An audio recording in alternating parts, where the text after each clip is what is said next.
Ya. Selamat pagi. Assalamualaikum warahmatullahi wabarakatuh. Selamat datang. Waalaikumsalam. Ya, selamat datang para peserta. Ini sepertinya sudah cukup banyak nih masuk di Zoom kali ini. Selamat datang. Hari ini seminar atensi yang ke-9 mengambil tema memperkenalkan pendidikan seks untuk anak. Jadi hari ini kita akan bertemu dengan narasumber, kita panggilnya Mbak aja ya karena masih muda sekali, dengan Mbak Prita Pratiwi, MPhil psikolog. Beliau adalah psikolog anak dan remaja. Beliau juga merupakan pimpinan Biro Psikologi Dwi Payana. Ini ada di Bandung, ada di Jakarta, juga ada di Makassar. Untuk di Bandung di Jalan Panaitan 15 Bandung. Kemudian Dwi Payana di Jakarta ada di Kafling Polri Blok D20, Jagakarsa Ragunan. Juga ada satu lagi Biro Dwi Payana, Biro Psikologi Dwi Payana di Makassar.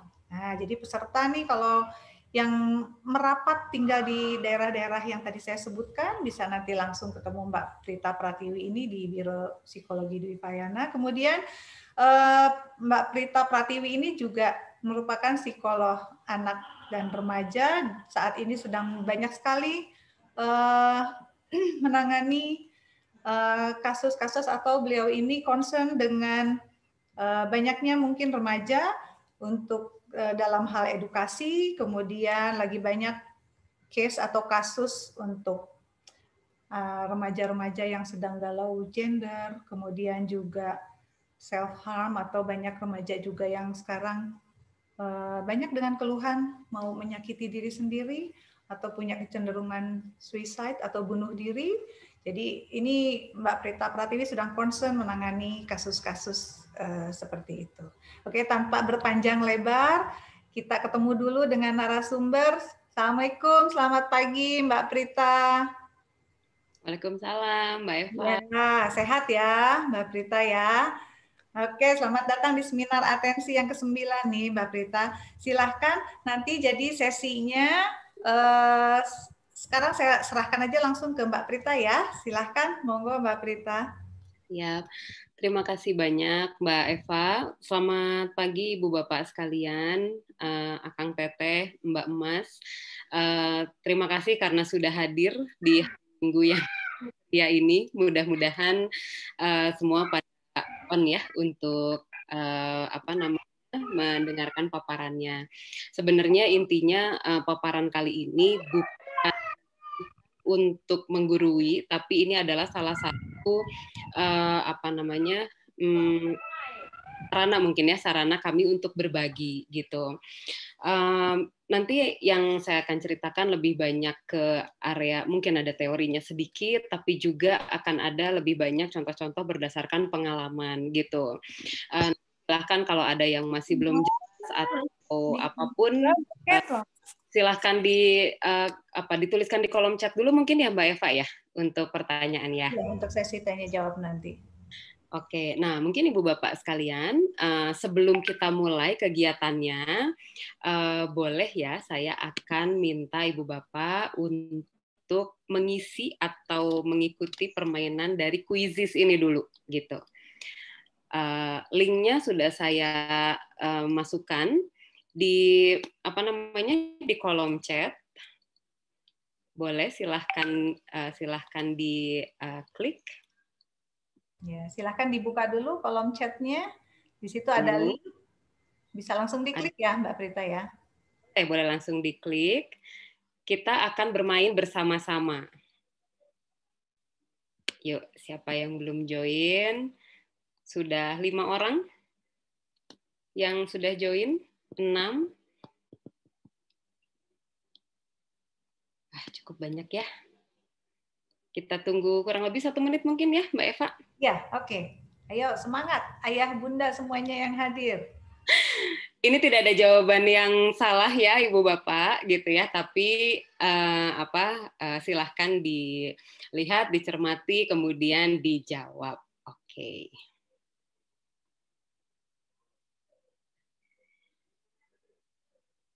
Masih ada yang mau join? Sudah 21 orang.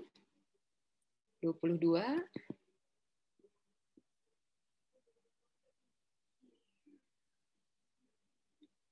Oke. Kita mulai saja gitu, Mbak Eva? Oke, kita mulai ya. Oke, boleh. Jadi nanti Ibu Bapak, saya akan memencet start. Nanti Ibu Bapak akan menghadapi 4 pertanyaan. Pertanyaan itu sebenarnya intinya adalah ketika itu ada suatu situasi seperti itu, apa yang Ibu Bapak rasakan? Pilihan ganda, jadi tenang aja. Kemudian yang dipilih itu adalah pilihannya berupa icon-icon. Tidak usah dipikir terlalu lama, benar-benar apa yang Ibu Bapak rasakan pada saat itu ketika menghadapi situasi seperti itu. Oke ya, saya sampaikan sekali lagi, tidak ada jawaban yang salah. Oke, kita mulai ya, sudah 25 orang yang bergabung. Silahkan.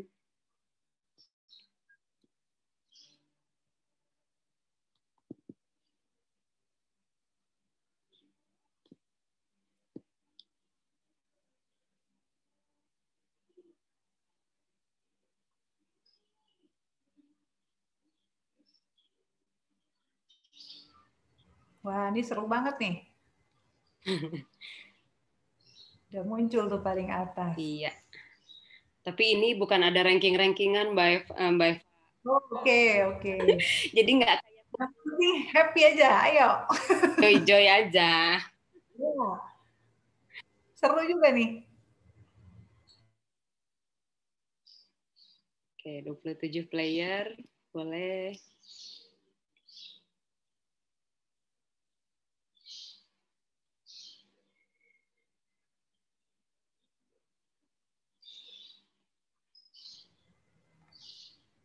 Wah, seru banget nih.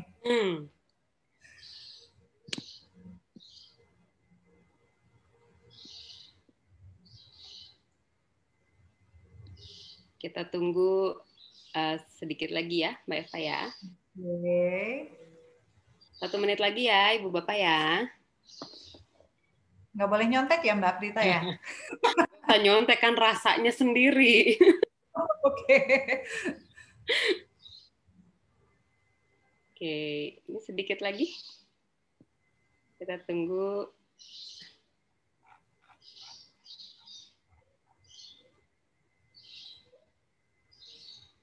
Tiga 30 detik lagi ya. Ya, selesai tidak selesai dikumpulkan.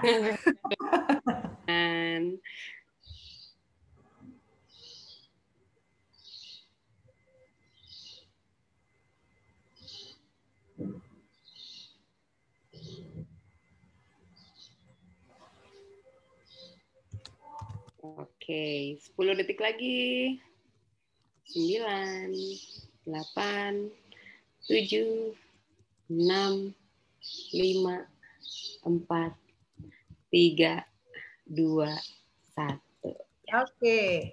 Ya. Wait, are you sure untuk N? Oke, kita lihat dulu. Nah.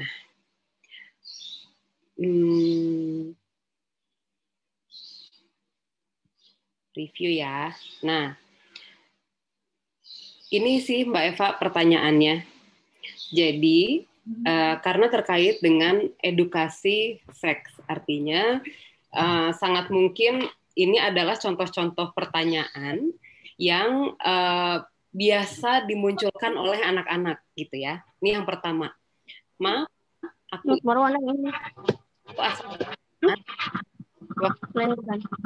lakukan sampai aku ada di 10 orang menjawab, berpikir dan langsung menjawab. 9 orang cuman ketawa, 5 orang malu gitu ya. Nah, kemudian yang kedua, Pa, Ma, katanya X cinta sama aku, ajak aku pacaran. Yang ngomong B, 9 tahun, perempuan. Ini lebih variatif, tapi banyak yang cuman ketawa dan memang susah untuk memberikan reaksi gitu ya. Sisanya syok, berpikir, marah ataupun malu gitu. Nah, kita lihat lagi. Ketika sedang checking apa yang mama papa rasakan saat sedang mengecek history di handphone dan melihat informasi ini. History YouTube, link adegan dewasa, DM IG dan WA itu ada video porno. Shock, jelas gitu. Sisanya berpikir lagi, marah dan malu. Oke.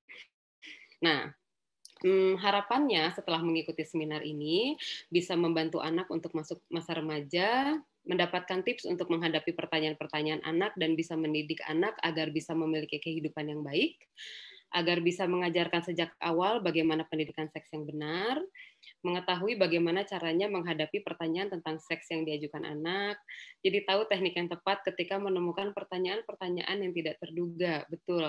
Kadang-kadang itu yang bikin orang tua menjadi tegang gitu ya, dan akhirnya cuman bisa, kalau bahasa Sundanya mas sirikoneng gitu, atau cuman ketawa miris gitu ya. Nah, kemudian lebih mengetahui apa yang sewajarnya anak-anak lihat atau tonton dan apa yang harus dilakukan apabila kecolongan gitu. Bisa lebih mudah memberikan pemahaman tentang seks ya, kurang lebihnya seperti itu. Nah, terima kasih banyak Ibu Bapak atas partisipasinya untuk mengikuti kuisis. Nah, sekarang saya akan mulai untuk sharing terkait dengan di rumah baru. Oke. Tunggu sebentar ya.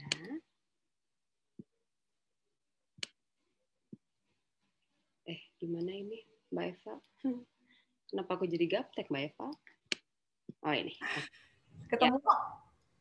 Sip. Oke. Nah, tadi perasaan saat anak bertanya mengenai seks. Yang lebih banyak itu, kalau kita bisa sama-sama kerjakan, berarti yang ini ya, bingung sebenarnya perasaannya. Kemudian yang kedua, shock. Yang ketiga, berpikir tapi juga terus bingung harus jawab apa. Kemudian banyak malunya. Banyak malunya. Dan lalu yang terakhir, ketika sudah dianggap tidak sesuai, maka muncul rasa marah. Ingin berteriak, ingin mengumpat, dan lain-lain sebagainya. Ini adalah reaksi-reaksi yang memang sangat wajar dirasakan oleh orang tua. Tapi sebenarnya mengajarkan edukasi atau mengenalkan seks pada anak itu penting atau enggak sih? Penting. Saya mau cerita dulu sedikit. Beberapa waktu ke belakang memang seperti yang sudah disampaikan oleh Mbak Eva, saya memang lagi banyak dapat klien-klien yang kaitannya dengan rasa ingin tahu yang besar terhadap kesamaan gender ataupun rasa ingin tahu bagaimana interaksi dengan lawan jenis gitu ya. Interaksi dengan lawan jenisnya seperti apa gitu. Bukan yang sekedar biasa-biasa saja, tapi misal waktu itu sempat ada yang datang ke kami, kemudian dia sepertinya punya teman dekat. Teman dekatnya itu sesama jenis.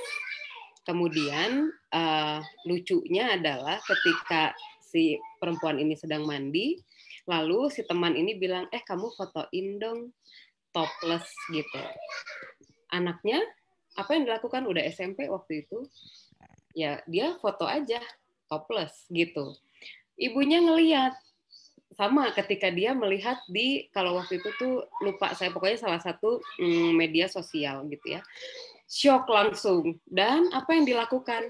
Sama, shock dan mengumpat gitu ya. Nah, terus akhirnya dia bertanya-tanya, kenapa sih kok anak saya ini, dia kok kayak nggak bisa mikir sih, gitu. Kenapa kok dia tidak bisa berpikir bahwa itu tuh sebenarnya adalah sesuatu yang tidak benar, itu adalah sesuatu yang tidak baik, gitu. Oke, emang ibu sudah pernah mengajarkan apa sama dia? Ibunya diam digituin. Apa ya?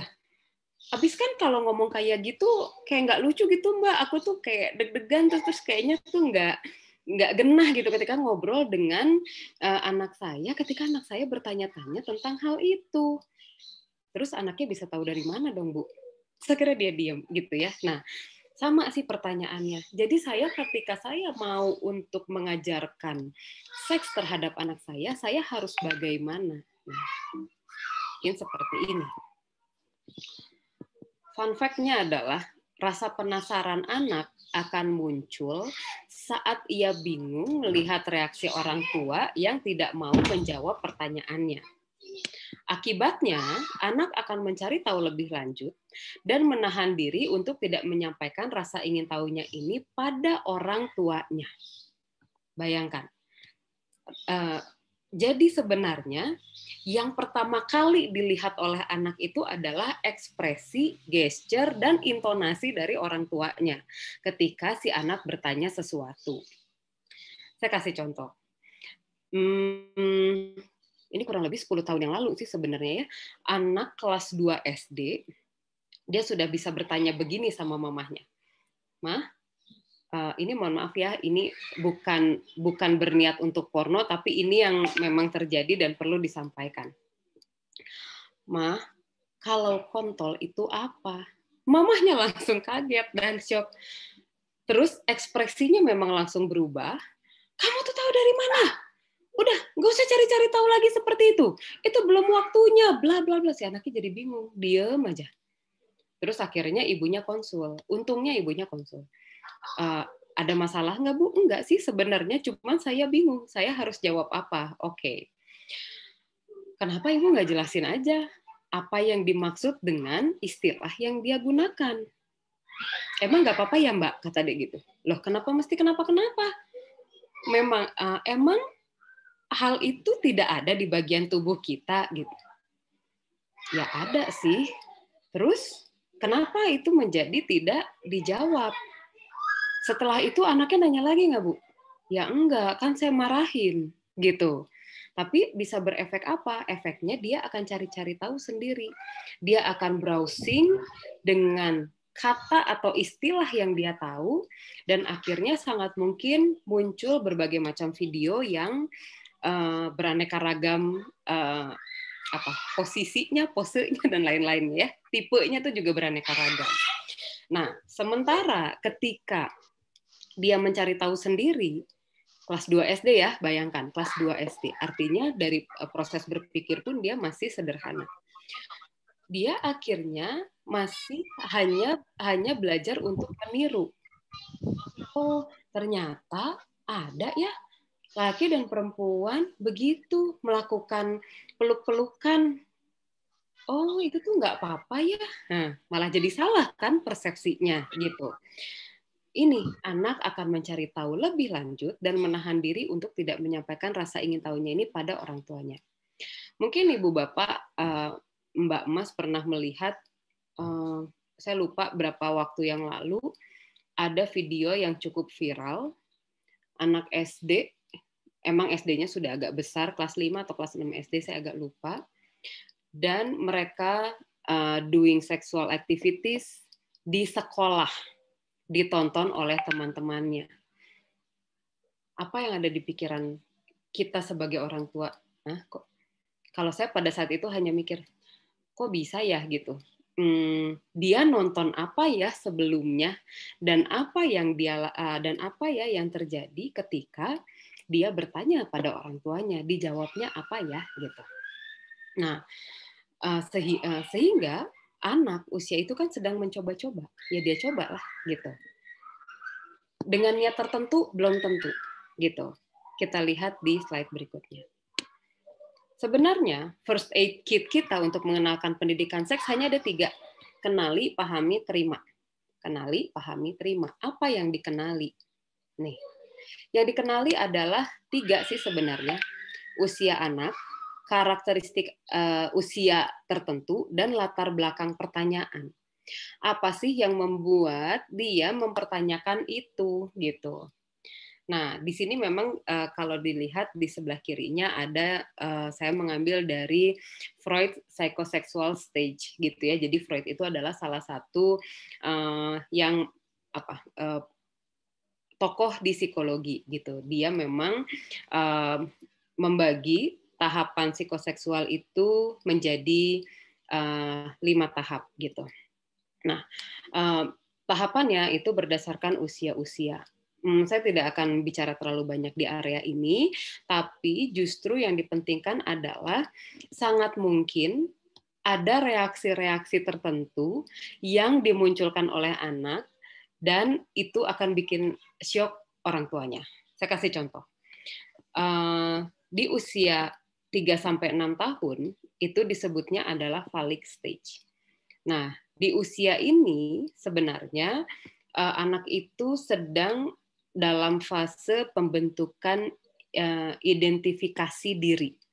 Jadi dia mengidentifikasi apakah saya itu misalnya laki-laki berarti nanti akan mengidentifikasi ke ayah, perempuan akan mengidentifikasi ke ibu. Biasanya yang terjadi adalah contoh.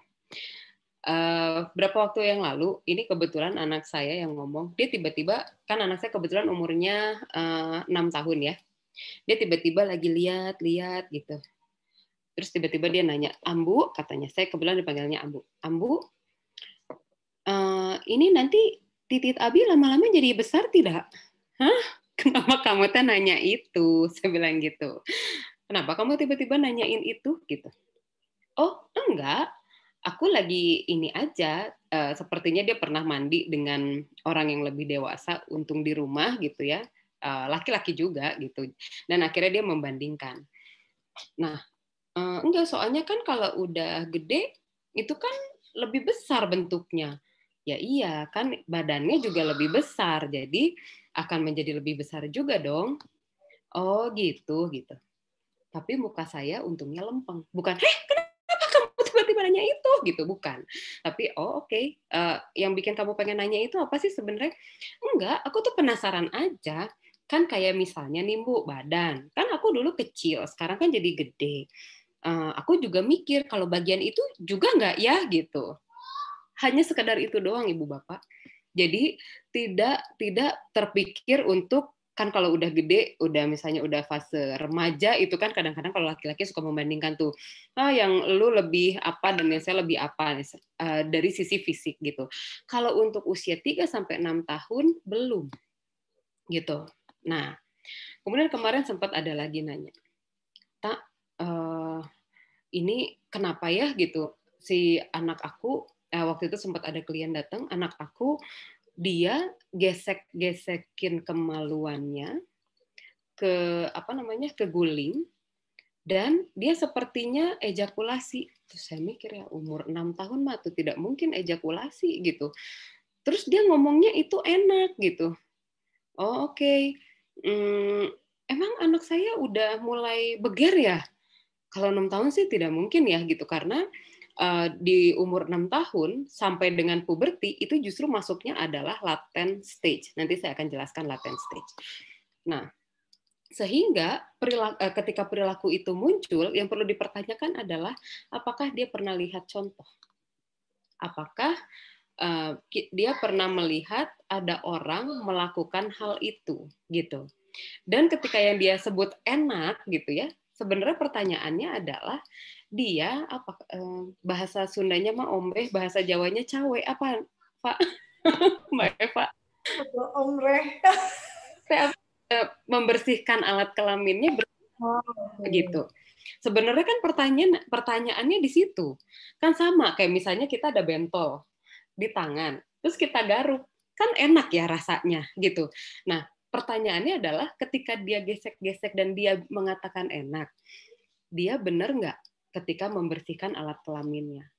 Jangan-jangan yang disebut enak itu adalah karena alat kelaminnya gatel, karena membersihkannya tidak benar, tidak bersih, sehingga ketika digesek-gesek itu sama seperti kita garuk-garuk gitu.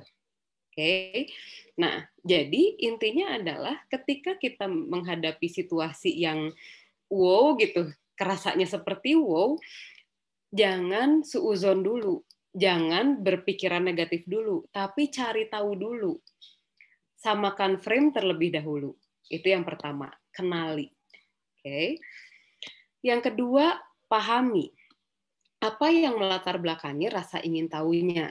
Nah, terkadang orang tua berpikiran terlalu jauh yang dilandaskan pada pengalaman dan kekhawatiran pada efek yang akan timbul. Efeknya apa? Lupa. Lupa untuk apa?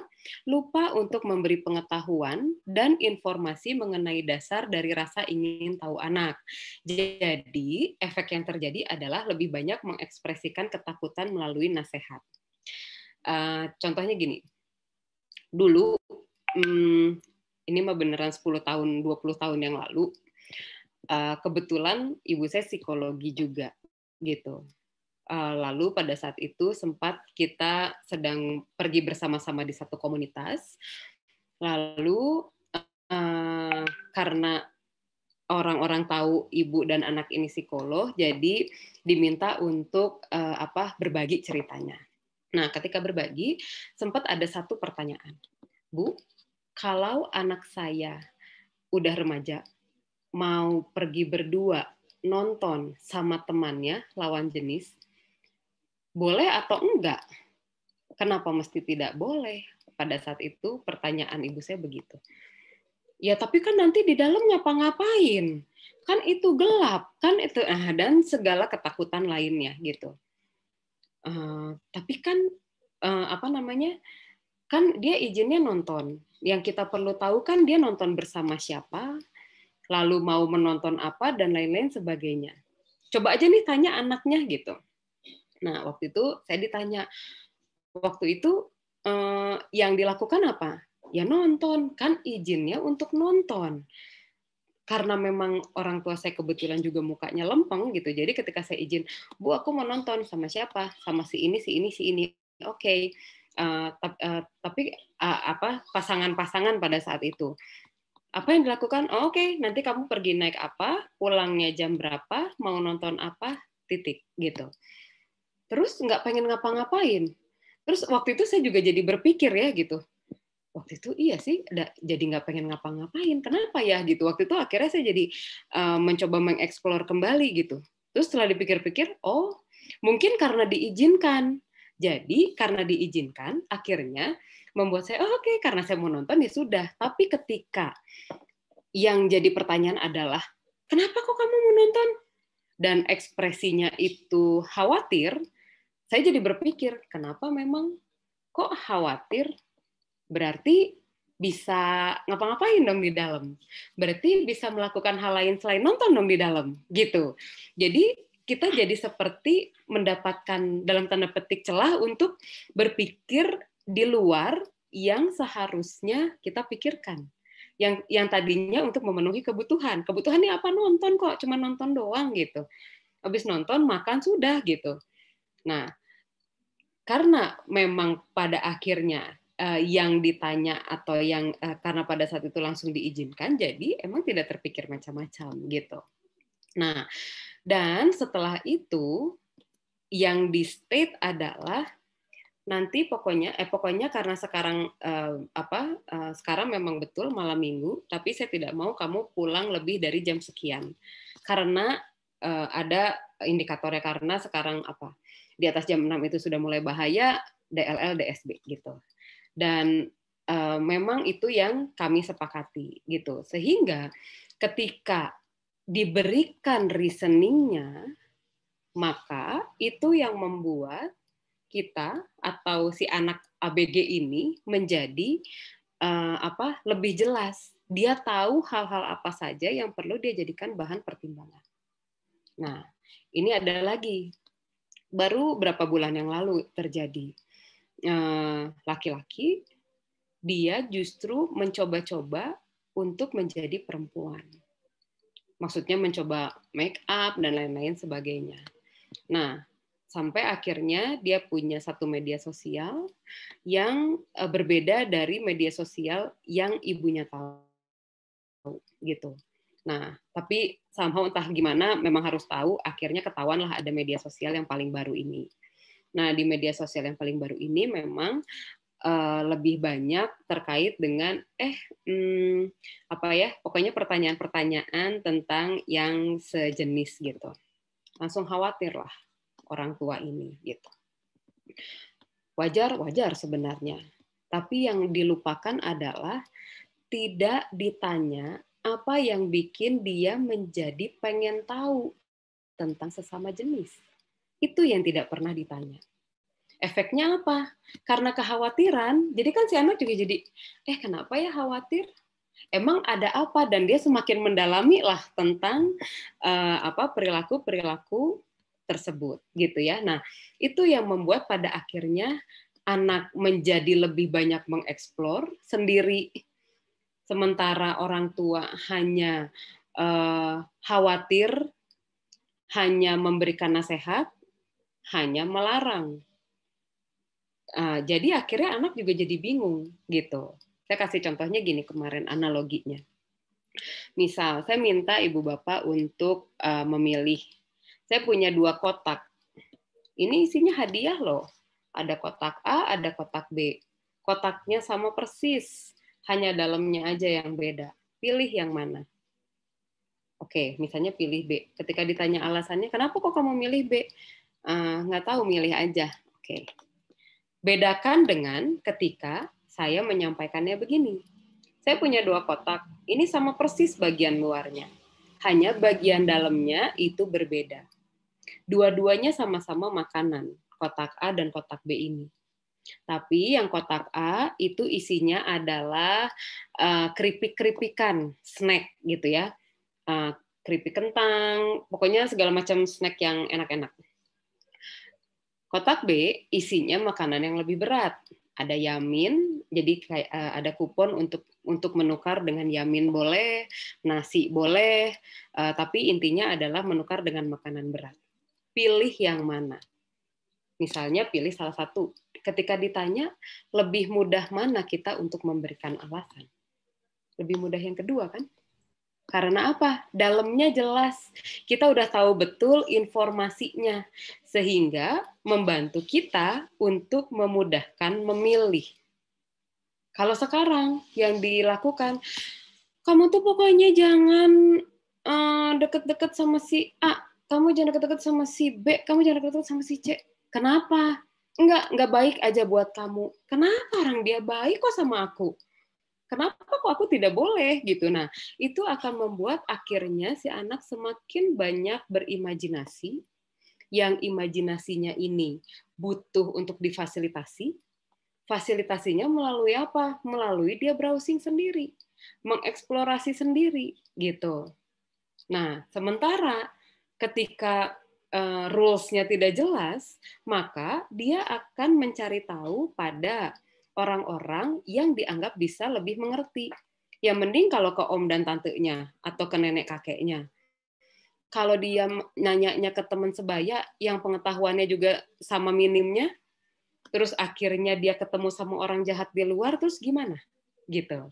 Nah, itu yang akhirnya kadang suka lupa, gitu ya, lupa dikenalkan oleh orang tua. Yang ketiga, terima. Apa yang diterima? Terima perasaan yang muncul di diri anak tanpa memberikan judgement atau penilaian terlalu dini. Nah, contoh, ini juga baru gitu ya, baru banget kemarin itu ada anak yang dia itu dia dibilang ada orang lain nyatain lah sama dia gitu, tapi sesama. Nah, terus dia bingung, tapi keburu ketahuan sama orang tuanya. Dan biasa ekspresinya tegang orang tuanya. Dari situ, dia langsung tetap menutup diri. Namanya juga ABG, remaja, pasti akan defense gitu. Nah, ketika dia kan jadi bingung, kenapa kok orang tua saya ekspresinya tegang? Kenapa kok saya langsung dimarahin? Dan banyak kenapa lainnya. Akhirnya apa? Dia mencari tahu sendiri. Dan dia semakin menjauhkan dirinya dari orang tuanya. Gitu. Karena apa? Ekspresi orang tua merupakan hal yang menjadi penentu apakah anak akan menganggap bahwa orang tuanya menerima perasaannya atau tidak. Apa yang terjadi? Anak ini memang mengatakan, saya hanya ingin orang tua saya mengerti saya. Akhirnya kemarin saya hanya tanya, yang bikin kamu ngerasa nggak dimengerti apa sih? Iya, jadi kalau aku ngomong, ya mereka tuh iya-iya aja sih, betul katanya. Mereka diam dan mengangguk. Tapi itu bahkan mereka tidak memberikan reaksi tertentu. Ngomong apa kek, ngomong nanya kek, aku rasanya gimana gitu.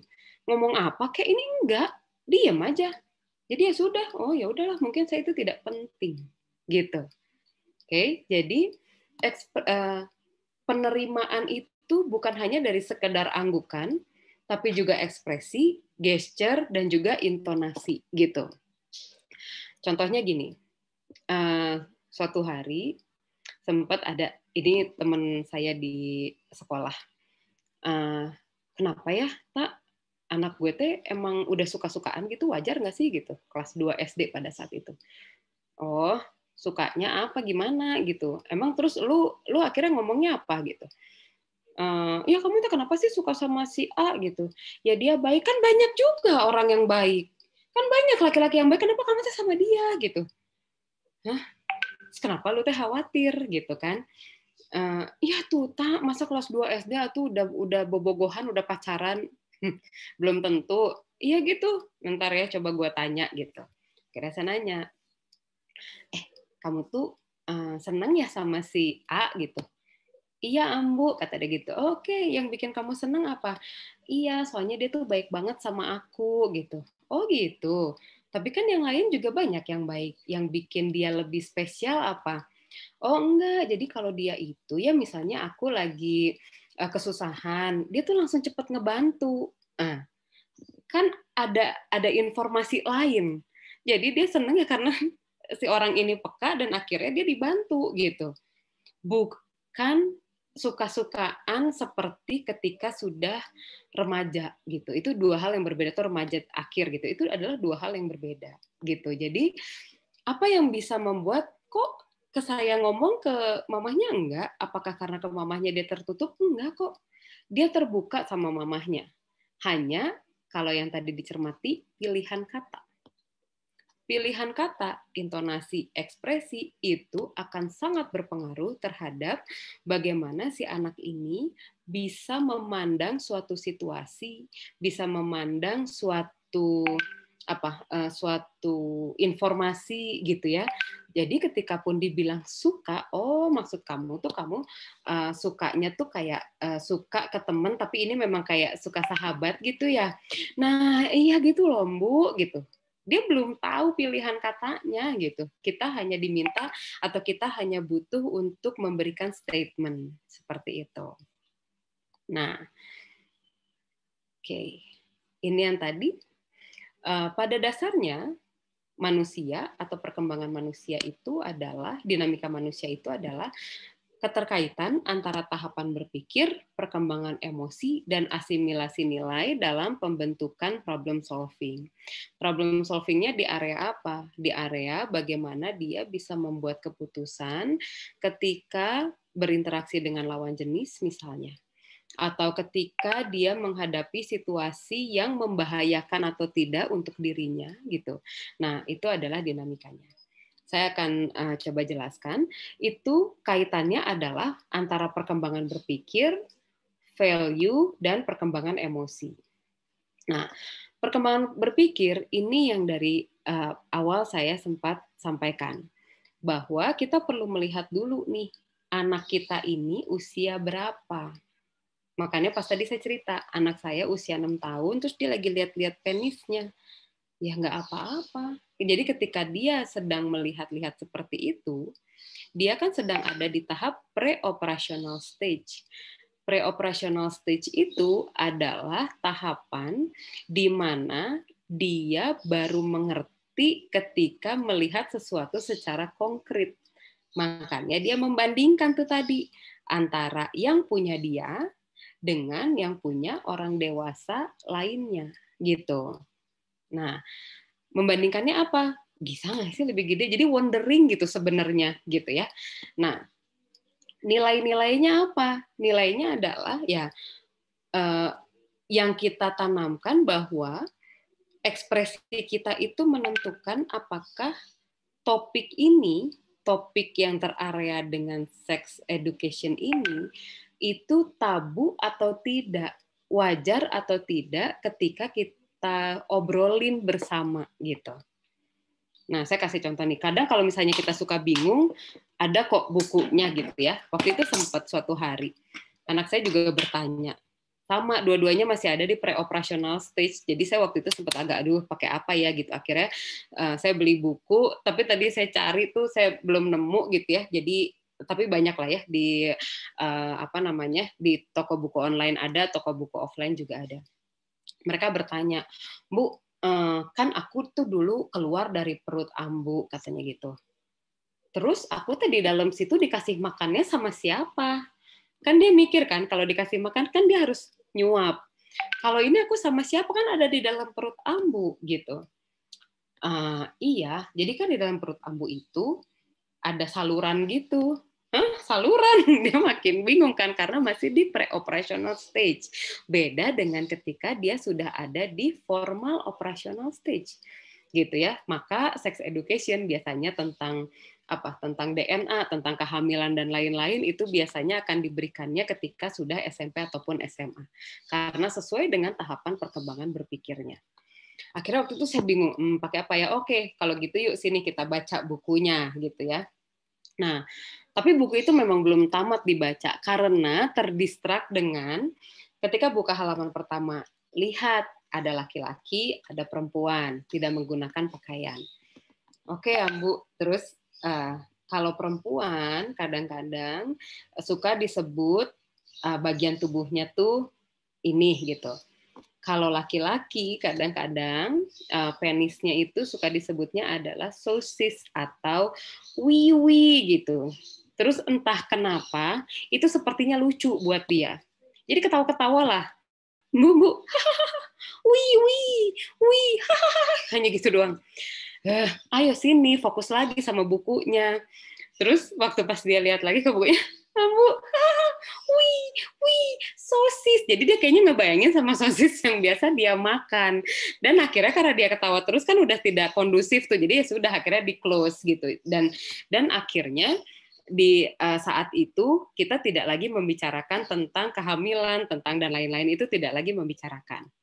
Jadi artinya kita bisa masuk ketika mulai ada pertanyaan atau ketika misalnya kita melihat sesuatu yang kira-kiranya penting gitu, misalnya kejadian sesuatu apa pada temannya baru kita bahas gitu ya.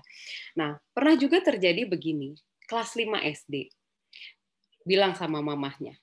Kelas 5 SD itu kan harusnya sudah di concrete operational stage ya. Mah, aku punya pacar perempuan. Punya pacar? Ibunya langsung tegang. Terus siapa namanya? Dia orang mana? Ada mah, dia satu sekolah sama aku, satu kelas. Oke, kenalin dong ke mama. Kenapa? Gitu. Kenapa aku harus kenalin? Kata dia gitu. Ibunya makin curiga dong. Oh, ini mau backstreet apa ya? Jangan-jangan gitu kan.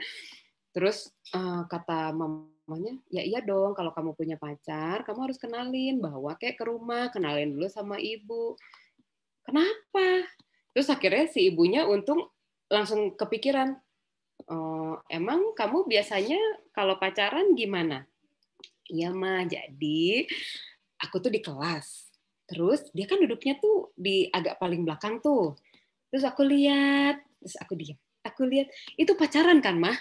Gitu. Jadi dia tuh mikirnya baru sampai segitu doang gitu ya. Sehingga ketika kita udah langsung berpikiran kemana-mana, si anak jadi bingung. Kenapa mama saya marah? Padahal saya hanya ngomong begini doang. Begini doangnya anak dengan begini doangnya orang dewasa itu berbeda gitu. Nah, itu yang perlu disamakan. Kemudian terkait dengan value dan perkembangan emosi. Yang perlu kita kuasai adalah, atau yang perlu kita pahami adalah apa yang dipentingkan di tahapan usia tersebut. Misal, maaf saya sambil ngecas. Misalnya seperti ini. Ketika di usia SD, tadi kan kalau yang Freud saya agak ke belakang dulu sedikit ya. Nah, yang ini. Nah, di usia SD itu kan umur 6 sampai dengan puberti, sampai dengan kurang lebih umur 13. Dia masuknya adalah fase laten, artinya tidak ada kecenderungan untuk dia dalam tanda petik suka-sukaan. Memang pada kenyataannya di saat-saat kebelakang ini menjadi lebih maju ya. Kalau dulu di SMP baru mulai punya pacar, sekarang sudah mulai maju gitu. Karena memang secara hormonal lebih cepat matangnya gitu. Nah, tapi pada dasarnya di usia 6 sampai puberti ini kenapa disebut latent stage? Karena energi yang dia punya itu bisa diarahkan untuk meraih prestasi tertentu sebenarnya. Maka di usia ini memang anak itu lebih suka berolahraga, lebih suka untuk berinteraksi atau bermain sama teman-temannya, atau misalnya ikut perlombaan, ikut dance atau hal-hal yang lain. Itu adalah salah satu cara mereka untuk menyalurkan energi yang dipunya gitu. Ketika penyaluran energi itu tidak terfasilitasi, misal, udahlah kamu tuh udah jangan main terus, udah belajar aja, udah belajar. Akibatnya apa? Emosinya ini menjadi tidak berkembang. Gitu. Ketika emosinya ini menjadi tidak terfasilitasi, menjadi tidak terlatih, maka ketika ada sensasi di tubuhnya, dia akan menjadi bingung untuk memaknakannya. Dan itulah yang seringkali terjadi saat ini gitu. Saya kasih contoh. Ini mungkin contoh terakhir ya, Mbak Eva. Jadi waktu itu ada anak SMA gitu, anak SMA dia anak SMP kelas 3, dia pada saat itu keluhannya adalah pokoknya dia dirampok gitu ya. Jadi takutnya menjadi tidak konsentrasi ketika belajar. Nah, akhirnya kan saya cuma filmnya, oke, kalau gitu mungkin saya akan bertanya ke sana gitu. Nah, ketika saya ngobrol sama anaknya, pertama kali saya ketemu, saya nanya, jadi apa yang bisa kakak bantu gitu. Terus apa jawabannya? Ya kak, aku pengen ngilangin ketertarikanku sama laki-laki. Gimana? Dia tuh adalah laki-laki gitu. Tapi balik lagi, muka tetap harus dikontrol kan. Jadi akhirnya waktu itu yang saya tanyakan, apa yang bikin kamu menjadi suka gitu? Nggak tahu, kata dia gitu. Pokoknya kerasa aja sama aku tuh kadang suka deg-degan kalau ada di sebelah laki-laki. Oke. Akhirnya pada saat itu memang dilakukan pemeriksaan psikologi dulu gitu, dan ternyata dia itu adalah orang atau anak yang ketika menghadapi sesuatu yang dalam tanda petik main tuh emosinya dulu, jadi nggak dipikir dulu gitu. Nah, tapi setelah lama baru dia terinsight untuk berpikir gitu. Nah, pada saat itu apa yang terjadi gitu? Saya akhirnya cuma nanyanya gini, emangnya kamu ketika dekat sama laki-laki selalu deg-degan? Terus dia langsung mikir, enggak juga sih. Jadi emang kan Kak, teman-teman aku tuh suka peluk-peluk aku. Emang badannya tuh agak-agak fluffy gitu ya, agak gemuk, lucu gitu si anaknya tuh. Mereka tuh suka peluk-peluk aku. Oke. Setiap dipeluk, setiap itu pula lah kamu deg-degan. Enggak, kadang juga aku geleh gitu, aku jijik gitu. Oke. Lalu setiap kali itu pula lah kamu merasa seneng, terus kasuat-suat kayak deg-degan seneng gitu ya ketika ketemu sama orang itu gitu.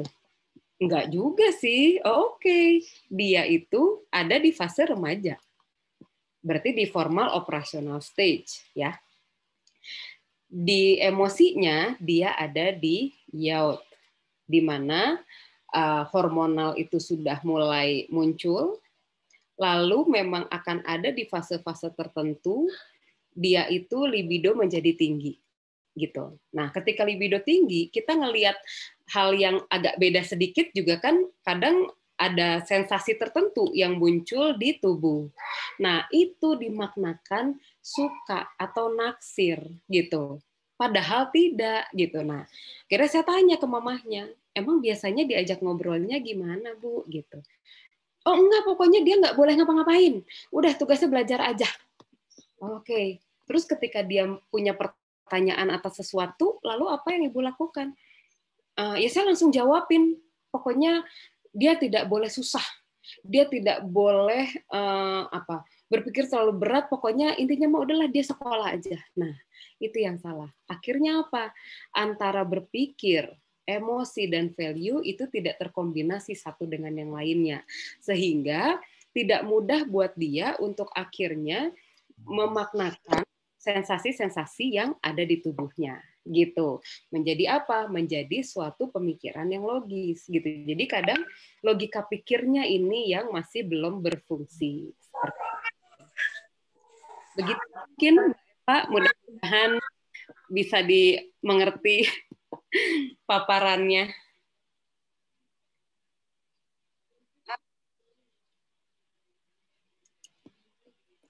Mbak Eva, punten nggak ada suaranya. Oke, ya. Terima kasih banyak Mbak Prita, super lengkap ini materinya dan sangat mudah dipahami sebetulnya ya. Jadi sebetulnya nggak susah juga ya, artinya mudah gitu untuk mengenalkan pendidikan seks. Ya, Mbak Prita, kita boleh masuk ke sesi tanya jawab. Sebentar, saya mau off-kan dulu video sebentar. Oke. Sorry. Sebentar. Iya, sudah ada pertanyaan di kolom chat. Saya bacakan ya, Mbak Prita ya. Ada pertanyaan dari Ibu Nur Hasanah. Katanya begini, bagaimana caranya agar anak saya yang sudah pernah melihat video seks, jadi dia tidak terpengaruh video tersebut? Karena di usia dini, waktu anaknya usia 5 atau 6 tahun, dia diajak bermain sama kakaknya yang dewasa nonton video tersebut. Nah, ini bagaimana nih Mbak Prita? Karena sudah terlanjur terpapar sepertinya ya. Silahkan Mbak Prita. Oke, selamat pagi Bu Nur Hasanah. Sebenarnya perlu dipikirkan atau yang perlu dipertimbangkan adalah betulkah dia sudah terpapar atau belum, gitu ya. Jadi artinya kita hanya khawatir dengan hal tersebut tapi kita tidak mengajak dia untuk melakukan aktivitas lain, aktivitas yang bisa memunculkan kepuasan di dalam dirinya, maka dia pun nantinya akan fokus ke sana gitu. Saya kasih contoh ya Ibu, Pak, saya kasih contoh. Ini kebetulan terjadi sama saya. Kan kebetulan di rumah saya ada TV kabel.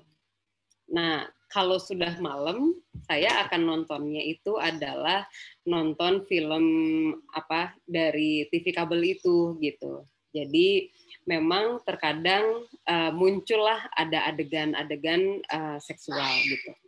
Nah, yang saya tidak predik adalah anak saya bangun gitu dan dia melihat ada 2 orang dewasa sedang kissing, kemudian akan melakukan seksual intercourse gitu. Nah, usianya berapa? Sama kok Ibu, 4-5 tahun gitu.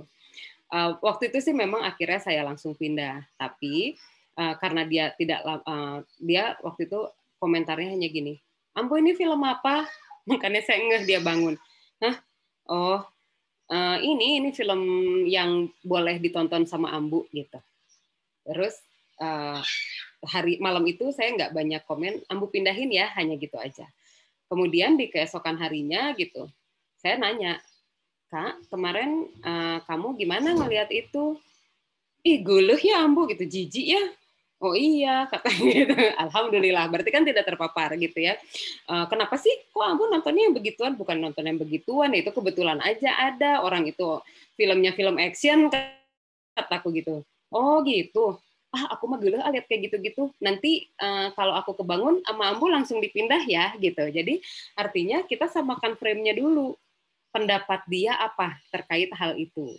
Misal dia ngomongnya berbeda ya kan, kalau ini ngomongnya jijik gitu. Kalau misalnya dia ngomongnya kayaknya asik gitu ya, misalnya seperti itu. Oh, ditanya dulu juga Bu. Asik gimana maksud kamu? Jangan-jangan pelukannya.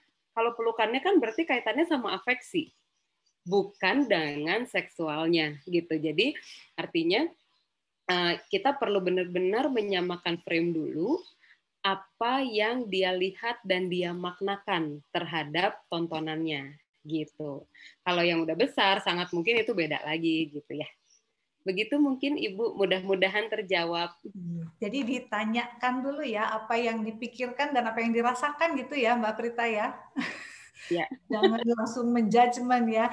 Oke, saya kasih kesempatan dulu di siapa tahu ada peserta yang mau langsung bertanya ke Mbak Prita karena Mbak Prita susah nih nyarinya nih, sibuk, super sibuk.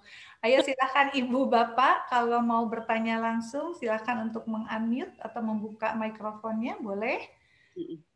Kalau belum ada yang mau bertanya langsung? Ya, halo. Oke, silakan. Ada Ibu Putri, ini siapa Bu Putri bukan? Iya, saya Bu. Ya, silakan Putri. Ibu, mau videonya dinyalakan boleh? Silakan. Ya. Baik, selamat pagi Mbak. Pagi. Nah, saya mau bertanya nih, kebetulan saya seorang guru SMP, guru bimbingan konseling gitu kan. Nah, saya juga guru baru di sekolah. Nah, ada siswa di tempat saya mengajar ini yang mengaku kepada saya bahwa dia telah melakukan hubungan seksual begitu. Lalu ini kelas 3 SMP Bu. Lalu setelah saya telusuri teman-teman segengnya itu waktu itu ada yang handphonenya ketangkap gitu kan, dan mereka tuh punya grup dan di dalam grup itu mereka saling bercerita, saling bicara kata-kata yang jorok-jorok gitu. Nah, jadi saya sebagai guru BK waktu itu pun juga, karena saya baru ya, saya juga, aduh, kok anak-anak zaman sekarang sudah sejauh ini omongannya begitu, gitu Bu. Nah, jadi yang mau saya tanyakan kalau dari Ibu bagaimana ya, dari Mbak ya bagaimana saya menanggapi anak ini, begitu. Terus juga ada juga nih yang cerita ke saya bahwa dia melakukan apa namanya ini masturbasi gitu, karena katanya di geng mereka itu memang sering nonton bersama begitu. Dan setelah saya telusuri memang latar belakang di sekolah saya ini banyak siswa yang orang tuanya TKI gitu kan, sehingga mereka itu ditinggal dengan fasilitas yang ada handphone gitu kan, mereka di rumah gitu bersama neneknya, atau kadang orang tuanya banyak yang ke ladang dan anaknya memang ditinggal sampai seminggu. Jadi mereka memang agak bebas untuk itu. Ini itu saja. Nah, terima kasih. Nah, untungnya SMP kelas 3 Mbak, untung ya. Kenapa saya bilang untung? Jadi artinya gini, SMP kelas 3 itu memang salah satu karakteristiknya adalah mereka sedang mencoba-coba.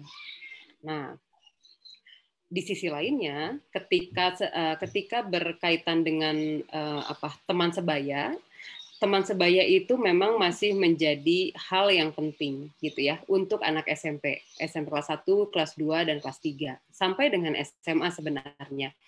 Tapi memang paling berat itu adalah ketika di SMP. Nah, artinya ketika teman sebaya itu menjadi penting, maka kalau dari sisi masalah yang tadi, makin ketika saya melakukan dengan orang yang menjadi playboy-nya gitu ya di sekolah itu menjadi lebih merupakan kebanggaan dibandingkan dengan tidak melakukan gitu. Nah, sangat mungkin yang bisa Ibu lakukan saat ini adalah mengajak atau memastikan anak-anak Ibu menjadi atau Mbak menjadi orang yang bisa dipercaya. Contohnya gini, aduh, itu kan informasi belum tentu benar. Mendingan kamu diskusinya sama aku, yuk gitu. Jadi artinya kita sendiri juga memang yang perlu effort lebih adalah mencari lebih banyak pengetahuan dan cara untuk melakukan edukasinya gitu. Nah, bisa masuknya dari mana gitu ya? Contoh misalnya di area masturbasi tadi. Masturbasi itu kan sebenarnya pelepasan energi gitu ya, yang sangat mungkin itu terjadi secara berkala. bukan masturbasinya secara berkalanya, tapi ejakulasinya terjadi secara berkala. Sama seperti kalau perempuan itu menstruasi gitu. Nah, tapi kalau masturbasi itu kan sebenarnya dipaksakan. Yang dalam tanda petik boleh itu kan adalah ketika itu memang keluarnya lewat mimpi, karena kan itu tidak dipaksakan. Jadi sama seperti ketika kita menstruasi. Nah, sehingga anak-anak ini sebaiknya diberikan kegiatan-kegiatan yang lebih positif. Misal dibandingkan kalau memungkinkan ya Bu ya, saya mungkin belum terlalu aware kalau di sekolah itu apakah bisa ikut perlombaan-perlombaan misalnya, atau seperti membuat komunitas yang komunitasnya itu bersodakohkah ke desa seberang misalnya ya, atau melakukan bakti sosialkah atau apa, karena memang balik lagi tadi mungkin saya sambil share juga ya, karakteristik dari karakteristik dari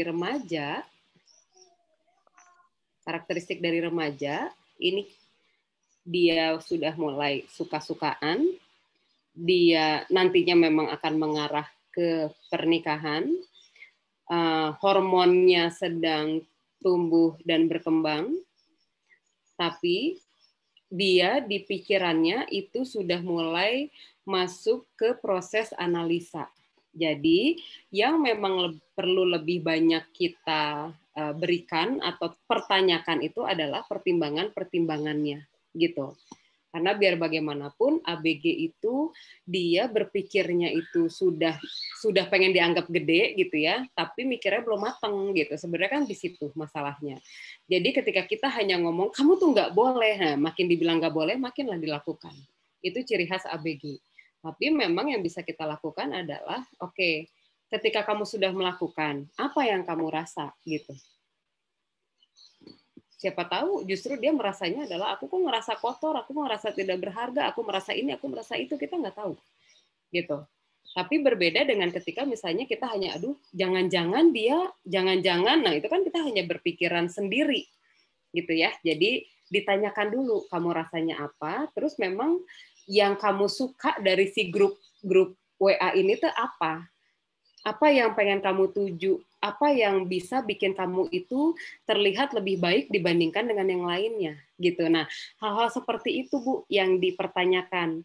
Jadi artinya nanti lama-kelamaan pemikirannya bukan hanya terkait dengan seksualnya, tapi dia bisa jadi teralihkan ke hal-hal yang lain yang lebih positif gitu. Seperti itu. Mudah-mudahan bisa dilakukan. Oke, jadi tadi ya intinya pengalihan energi, karena energinya kan besar kan. Hasrat itu kan energinya besar ya Mbak Prita ya.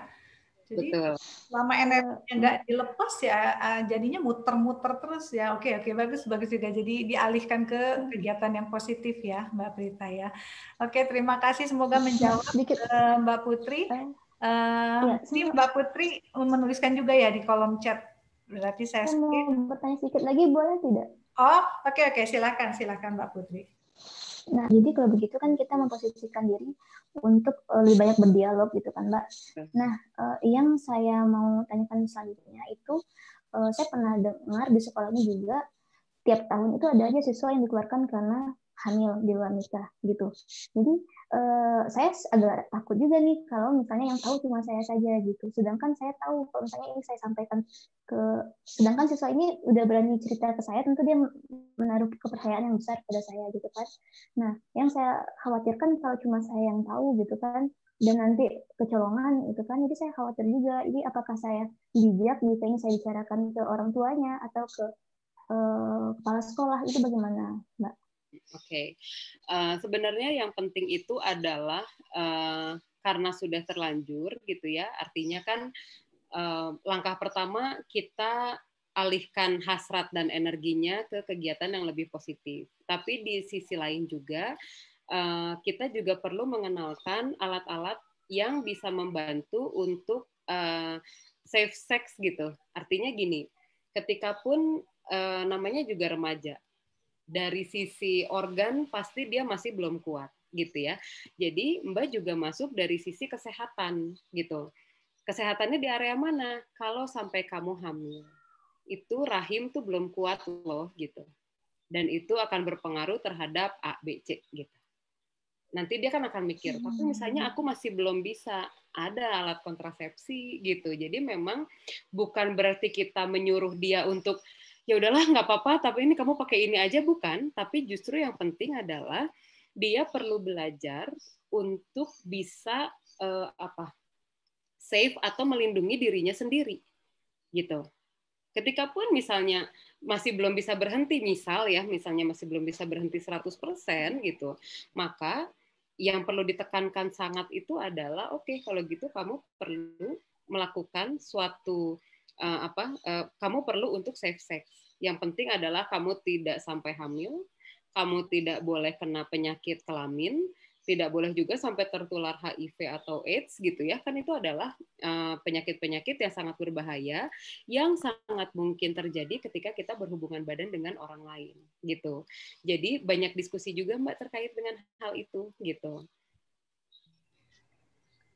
Oke Mbak Putri, jadi sebetulnya tadi terutama untuk menjelaskannya itu bisa ditarik ke aspek kesehatan ya, ke sisi kesehatan ya. Ya, semoga Mbak Putri tetap menjaga kepercayaan anak-anak itu gitu ya, agar mereka mau. Jadi intinya kita tetap menjaga kepercayaan mereka agar tak mau cerita dengan kita, dan dari sisi preventifnya mungkin lebih kita wanti-wanti lebih dalam lagi supaya jangan sampai ke yang lain lagi begitu ya Mbak ya. Iya. Dan kalau boleh saran satu lagi, Mbak boleh juga nih menyampaikan karena ketika kamu sampai akhirnya hamil dan kamu dikeluarkan, saya juga pasti akan kena gitu.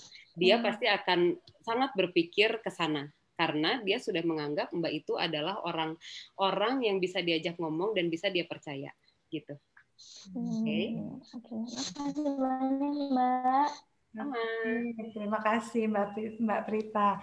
Kembali ke kolom chat nih Mbak Prita, ada pertanyaan dari Ibu Amalia. Assalamualaikum Mbak Prita, saya perempuan. Anak saya perempuan kelas 4, umurnya 9 tahun. Apabila keluar kamar mandi, saya beritahu untuk pakai handuk di dalam dan pakai baju. Karena maaf, payudaranya sudah mulai ada perbedaan. Ya, tapi dia masih belum mau dan belum ada muncul rasa malu. Sebaiknya bagaimana ya Mbak? Mulai umur berapa anak-anak itu bisa muncul rasa malu? Karena ada ayahnya kan? Terima kasih. Iya betul nih anak perempuan nih. Ya silahkan Mbak Prita. Iya, sebenarnya Bu pertanyaannya adalah apakah dia sebenarnya kesulitan untuk pakai baju di kamar mandi? Gitu. Ini saya kasih contoh ya Bu ya.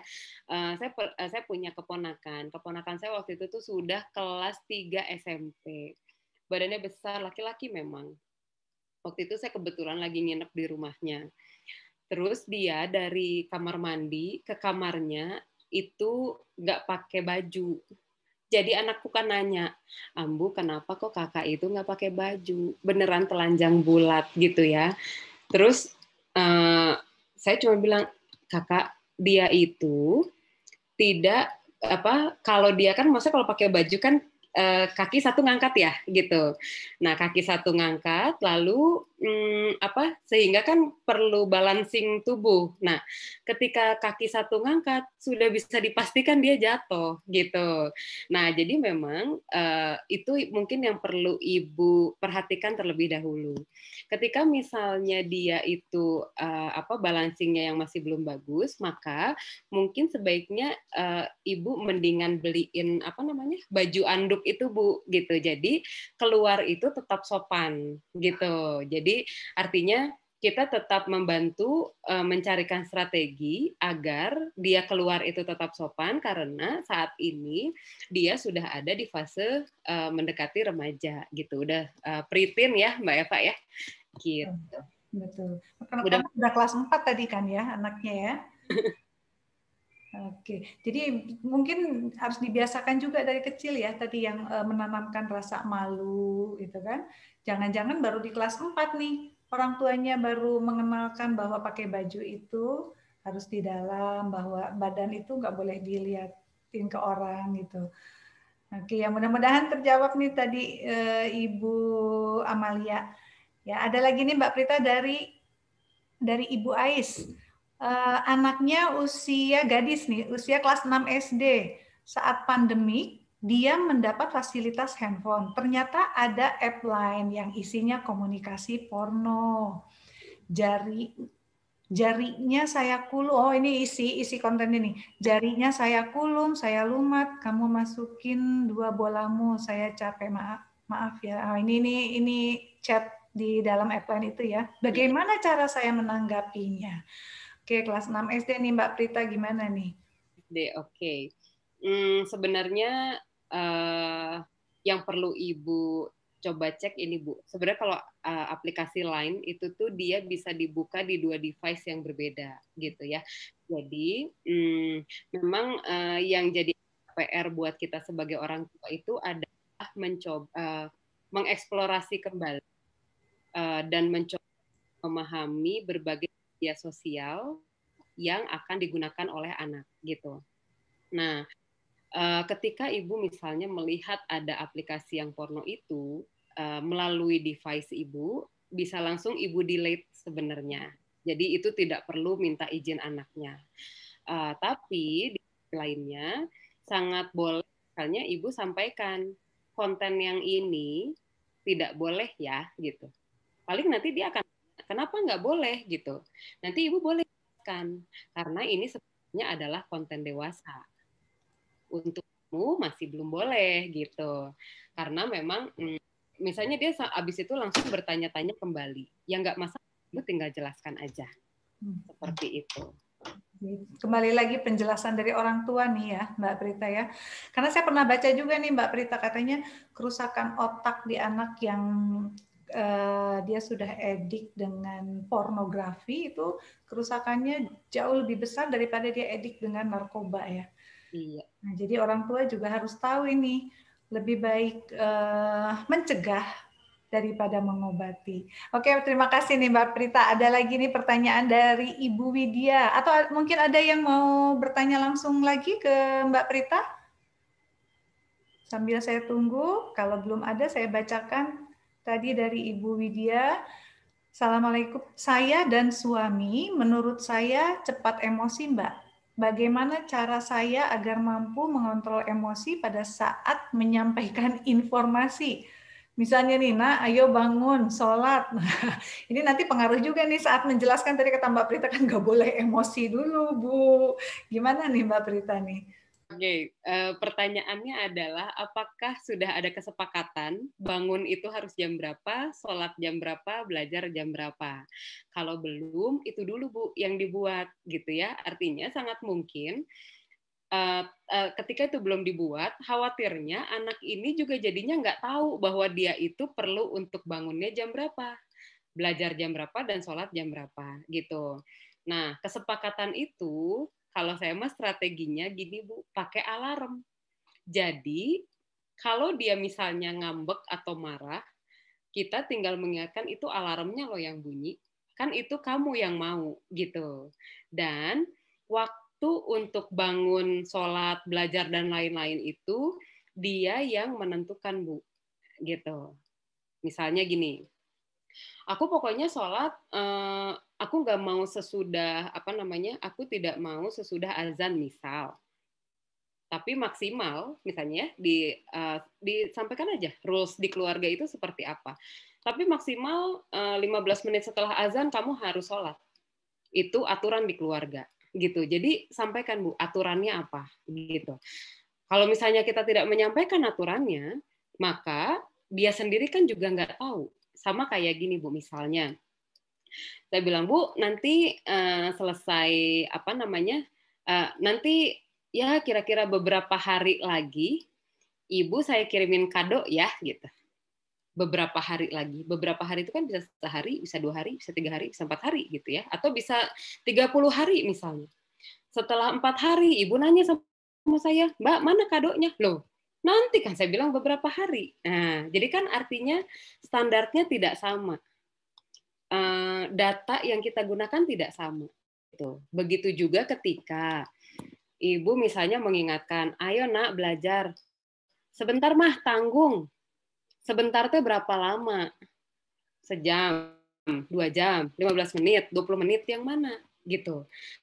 Kalau kita dia hanya ngomong sebentar dan kita oke, maka itu akan berpotensi untuk menjadi penyanyi seriosa memang Bu, gitu ya. Karena tidak jelas. Sebentarnya dia misalnya 15 menit, sebentarnya kita mah 5 menit gitu. Jadi saran saya buat apa? Kalau kita mau buat kesepakatan, datanya harus jelas. Misal, oke, nanti Bu sebentar lagi berapa lama? 10 menit, 15 menit, 5 menit, yang mana? Misalnya dia ngomong 10 menit, oke, saya pasangin alarm. Gitu. Jadi ketika alarm bunyi, dia sudah tahu bahwa itu adalah waktu dia belajar. Sangat mungkin ibu perlu agak tinggi dulu nadanya di awal-awal, karena itu adalah proses pembiasaan. Gitu. Mudah-mudahan terjawab ya Bu Widya. Oke, bagus juga ya pakai alarm ya. Kalau saya Mbak Prita biasanya diskusi sama anak, mau jarum panjang jamnya di angka berapa? Jadi kita sama-sama patokannya jarum jam. Oke, tapi intinya tadi ya, anak yang menentukan ya. Susah juga. Mbak Prita suaranya gimana? Anak yang masih kecil kayak anak saya susah juga. Kalau jarum panjangnya di sini, jarum pendeknya di sini. Ntar dia dikit-dikit nanya, ini sudah Bu? Ini sudah Bu? Astaga, bikin pusing. Berantem lagi ya. Kalau alarm kan jelas ya tandanya itu ya. Tapi intinya tadi yang menentukan itu anaknya ya. Jadi jangan dari kita yang menentukan. Tapi rules-nya harus jelas. Oke, semoga terjawab nih Mbak Prita. Ada lagi dari Ibu atau Bapak Osi nih. Ya mungkin Ibu Osi ya. Mau menanyakan bagaimana kalau misalnya setiap kali ada adegan ciuman, anak-anak dilarang untuk melihatnya. Apakah itu akan menjadi lebih membangun penasaran anak-anak? Nah, terima kasih. Gimana nih kalau ada adegan kissing tadi ya? Ayo tutup mata. Gimana nih Mbak Prita? Sebenarnya yang akan menjadi lebih membangun adalah, membangun penasaran maksudnya adalah ketika disuruh tutup mata, anaknya nanya, nggak dijawab. Nah, itu akan lebih membangun gitu ya.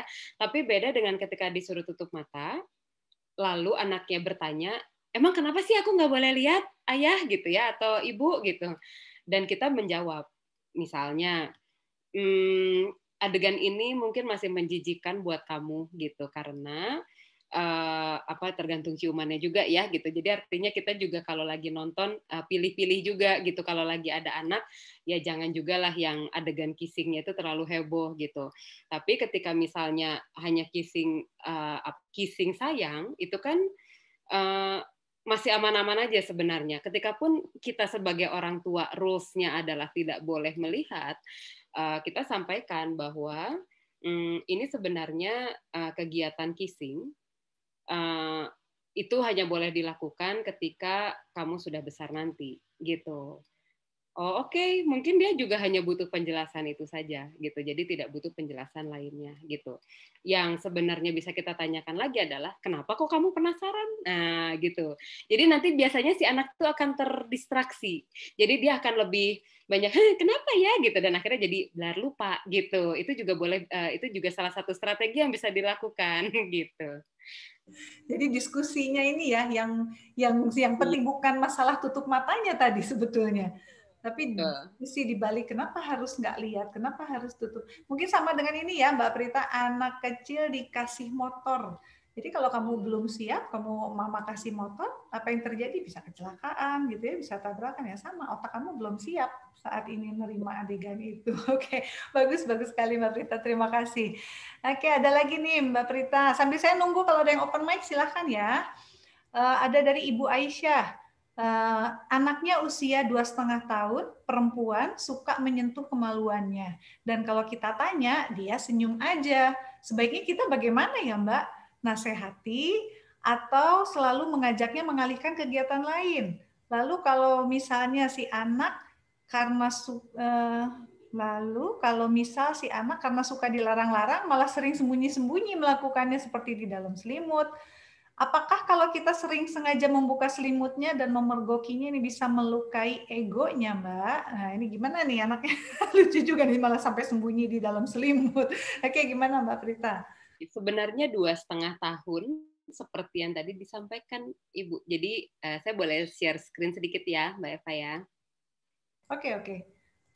Nah, 2,5 tahun itu ini di fase erogenous zone gitu ya. Jadi ketika pun dia menyentuh gitu ya, erogenous dan sudah menuju ke falik itu tadi. Jadi ketika pun dia menyentuh, sebenarnya itu dalam tanda petik dia sedang penasaran, kok punya saya dengan punya tadi perempuan dia anaknya ya, dengan punya ayah berbeda gitu. Atau misalnya dia laki-laki, kenapa kok punya saya dengan punya ibu berbeda gitu. Nah, memang kalau di usia ini cara kita mengalihkan adalah dengan memberikan dia aktivitas yang menyibukkan pikirannya gitu. Karena ini usianya masih 2,5 tahun. Artinya sangat mungkin dia tuh kayak butuh melakukan sesuatu tapi tidak ada gitu. Jadi ya sudah, akhirnya itu yang dia lakukan. Memang kalau kita nasehatin, kita kita berikan wejangan, belum tentu berhasil. Kenapa belum tentu berhasil? Karena nanti usaha ibu lebih banyak di menemukan pilihan kata yang paling pas untuk anak umur 2 tahun. Aduh, itu PR pisan, Bu. Itu sangat sulit gitu ya. Kenapa sangat sulit? Karena kalau kembali lagi kita melihat di proses pikirnya, dia perkembangannya masih area konkret gitu. Area konkret itu benar-benar berarti yang bisa dia lihat gitu. Seperti itu ya Bu. Jadi boleh misalnya dikasih aktivitas gerakan aja Bu gitu. Karena kan umur 2 tahun kalau disuruh misalnya masukin meronce gitu mungkin cepat bosen juga gitu ya. Jadi boleh aktivitasnya aktivitas yang banyak bergerak gitu. Ya betul. Oke. Baik, terima kasih Bu Prita. Bisa dialihkan ke kegiatan atau mungkin dikasih penjelasan juga ya bahwa kalau tangan menyentuh kelamin, tangan kamu kotor, ada bakteri, bakterinya pindah ke kelamin, efeknya apa? Itu juga mungkin bisa ditambahkan untuk dijelaskan juga ya Mbak Prita ya. Betul. Oke. Ini ada yang terlewat nih Mbak Prita, maaf, dari Ibu Ina. Ibu Ina mau tanya, anaknya usia 7 tahun 9 bulan. Baru kemarin nih bertanya, Ambu, sama nih Ambu juga, kita bertiga jadi Ambu. Ambu, bagaimana orang yang belum menikah tapi sudah hamil dan melahirkan? Kok bisa ya? Apa yang harus saya jelaskan katanya? Usianya, oh, itu yang adiknya. Jadi ibu ini bertanya kalau adiknya kasusnya itu, ini yang kakaknya nih ada lagi. Usianya 11 tahun 9 bulan. Kakaknya bertanya, apa nama alat kemaluan laki-laki dan perempuan? Kenapa kok berbeda? Apa yang harus saya jelaskan? Alhamdulillah anak-anak saya belum terpapar HP, apalagi sampai melihat video aneh yang aneh-aneh. Jadi saking tidak pernah mendapatkan informasi ini, usia 11 tahun juga masih belum tahu nih Bu Prita gimana kemaluan laki-laki sama perempuan. Silahkan. Sebenarnya kalau namanya itu dijelaskan saja Bu dengan menggunakan istilah medisnya. Misal kalau laki-laki itu disebutnya penis dan perempuan itu vagina gitu. Jadi itu adalah memang istilah memang namanya kan itu gitu. Nah, kenapa kok berbeda? Itu mah sebenarnya dari sananya ya Bu. Jadi sebenarnya ketika pun Ibu mau menjelaskan terkait dengan alat kemaluan berdasarkan jenis kelamin tertentu, itu Ibu sudah bisa sambil misalnya membuka buku pelajaran ataupun membuka kamus gitu. Jadi itu akan memudahkan si anak untuk membayangkan gitu. Nah, kalau untuk yang usia 7 tahun 9 bulan, sebenarnya kalau Ibu masih bingung untuk menjelaskan, yang perlu kita pahami dulu adalah apa sih yang bikin kamu menjadi bingung gitu. Karena hamil itu kan sebenarnya terjadi ketika ada hubungan antara laki-laki dan perempuan, bukan karena menikahnya sebenarnya gitu. Jadi itu adalah dua proses yang berbeda. Tapi memang Ibu tinggal ngomong aja, iya hamil itu kan ketika ada hubungan antara laki-laki dan perempuan gitu. Terus emang kamu lihat di mana gitu. Jadi ibu tanyakan saja ke sana gitu. Karena mungkin dia mendengar penjelasan siapa yang mungkin gosip-gosip tetangga atau apa yang dia sendiri juga belum terlalu mengerti juga dengan kondisi dan situasinya. Tapi misalnya dia menyampaikannya, iya kan ada tuh tetangga kita misalnya ya, tetangga kita dia kan bapaknya nggak ada gitu. Bapaknya ada tapi tidak tinggal di sini. Karena kan orangnya ada. Kan dia kan tidak perlu tahu apakah itu menikah atau tidak sebenarnya gitu ya. Tapi orangnya ada tapi tidak tinggal di sini. Cukup untuk anak umur 7 tahun 9 bulan gitu. Iya betul ya, karena usia 7 tahun nih rasanya kelas 1 atau kelas 2 ya? Iya, kelas 1 atau kelas 2 ya.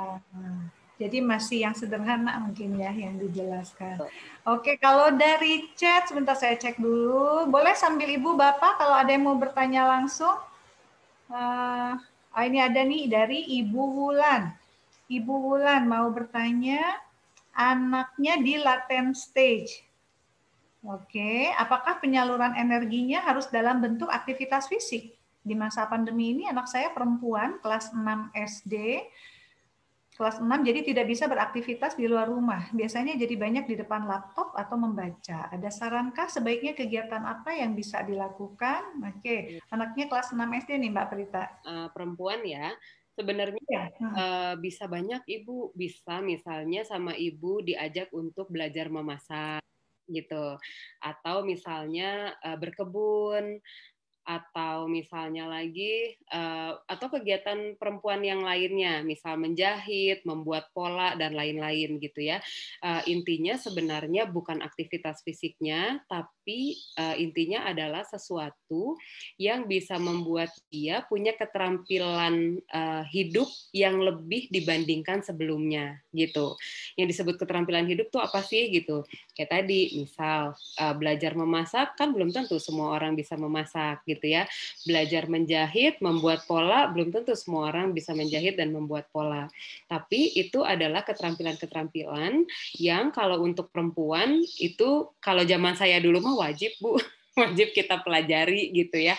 Nah, kan kalau anak sekarang belum. Jadi Ibu bisa mulai dari situ dulu gitu. Dan tidak masalah, bisa misalnya kita minta dia untuk Kasok kamu cari atuh menunya apa gitu, menu apa yang pengen kamu kamu coba.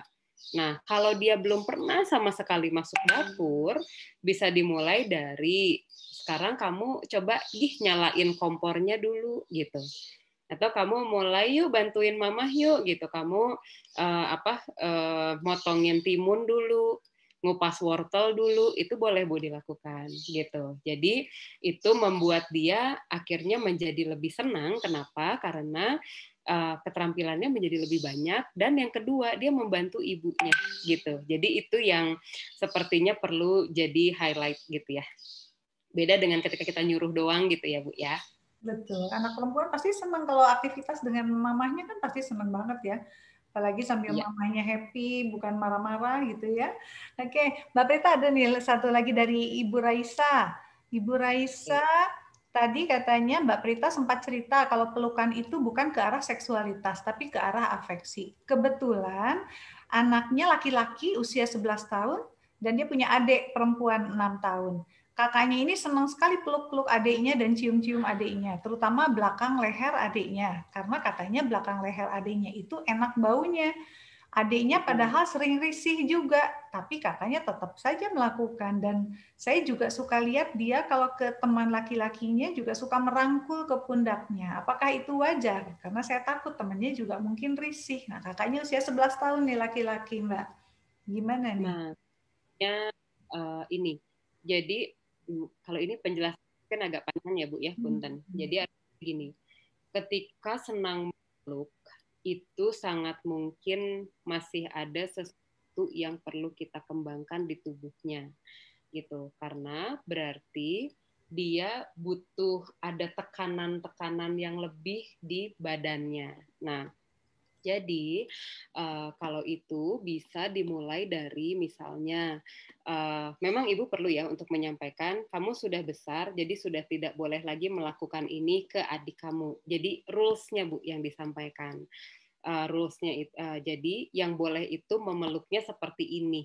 Itu jadi ibu tinggal ngingetin ketika dia udah mulai cium-cium bagian belakang leher adiknya, ibu ingetin itu tidak boleh. Stop di situ. Nah, yang kedua, dia perlu untuk dikembangkan di area tubuhnya memang. Caranya gimana? Coba ibu cek dulu. Kalau dia mandi pakai spons yang agak kasar, dia nyaman atau tidak. Kalau tidak, berarti itu stimulasinya, Bu. Itu dilakukan dulu, gitu ya. Untuk apa? Curiganya sih Bu, ini masih curiga saya, memang harus dilihat lagi kondisi anaknya. Curiganya itu di area sensorinya masih belum matang. Artinya belum matang itu entah hipersensitif, entah hiposensitif gitu. Nah, itu Bu yang membuat dia pada akhirnya butuh untuk selalu dekat dan tersentuh taktilnya, kulitnya gitu. Gitu Bu. Butuh, atau Ibu mau buka mikrofon Mbak Eva? Ibu Raisa kalau mau open mic boleh, karena ini butuh jelas sekali nih. Bisa kemana-mana jawabannya Bu. Boleh Bu Raisa kalau mau unmute mikrofonnya, karena usianya juga sudah 11 tahun ya Mbak Prita ya. Apakah memang ada masalah dengan syaraf di taktilnya tadi, di sentuhannya gitu ya? Atau jangan-jangan, nah coba Bu Raisa. Halo Bu Raisa. Bu Raisa. Halo. Ya boleh. Ini sorry di sini agak berisik. Oke, it's okay, nggak apa-apa. Mau open video juga silahkan. Sebentar ya. Saya di handphone.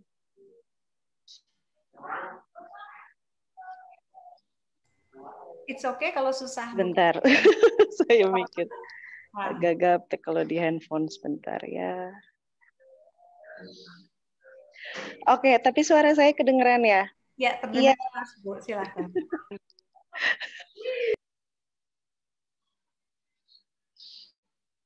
Ibu jadi ke-mute, Ibu. Oh iya. Okay. Nah, ya oke. Nggak apa-apa. Kalau nggak bisa ada videonya juga nggak apa-apa, Bu Raisa. Silahkan. Ini back to mute. Ke-mute lagi, Mbak Eva. Bu Raisa. Nah, ini udah ya? Oke. Sudah oke. Ya, silahkan. Iya, jadi untuk ya itu seperti itu. Jadi mungkin harus dicek dulu ya yang sponsnya itu.